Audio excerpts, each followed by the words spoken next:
Hello everyone, আসসালামু আলাইকুম। সবাই কেমন আছেন? আশা করি ভালো আছেন। আমিও আল্লাহর রহমতে ভালো আছি। তো আবারও নিয়ে এসেছি আপনাদের সাথে একটা রেসিপি। সেটা হলো কীভাবে সহজে জাম্বুরা ভর্তা তৈরি করা যায়, সেটাই আজকে আপনাদের সাথে শেয়ার করব।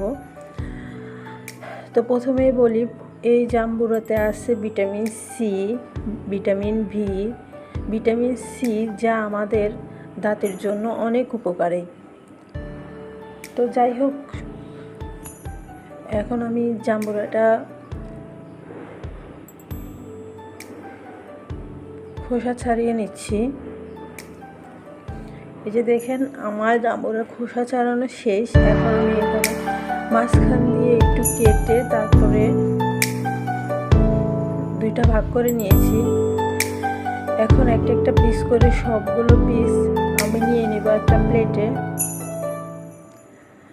জাম্বুরাতে থাকা যেই বিচিগুলো আছে সেগুলো সরিয়ে আমি জাম্বুরাগুলো একটা নিয়ে নিচ্ছি। আর এখানে আমি পুরোটা জাম্বুরা নিচ্ছি না, এখানে অর্ধেকটা নিয়ে নিচ্ছি আমি।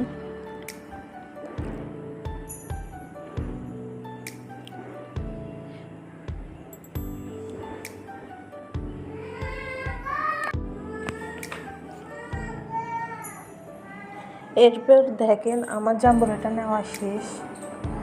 এখন এই জাম্বুরাগুলো তার জন্য আমি এখানে নিয়েছি দুইটা শুকনো মরিচ ভেজে নিয়েছি, আর নিয়েছি পরিমাণ মতো কিছুটা লবণ।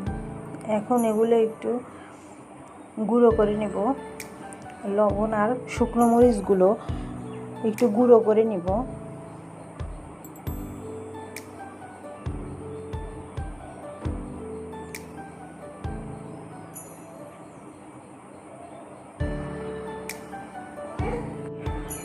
এই যে দেখেন, শুকনো মরিচ সাথে লবণ দুটোই আমি মিক্স করে নিয়েছি। এখন সেগুলো জাম্বুরার মধ্যে ঢেলে দিচ্ছি। জাম্বুরার মধ্যে দিয়ে এখন সবগুলো উপকরণ একসাথে আমি মেখে নিব।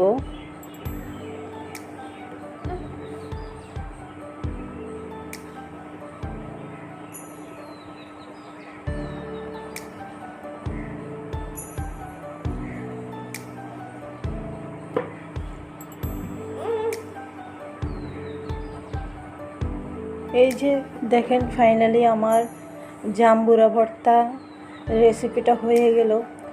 দেখেন কতটা সুন্দর। আমার এই রেসিপিটা আপনারা অবশ্যই বাসায় ট্রাই করবেন। যদি ভালো লাগে অবশ্যই ভিডিওতে সাবস্ক্রাইব করে দিবেন।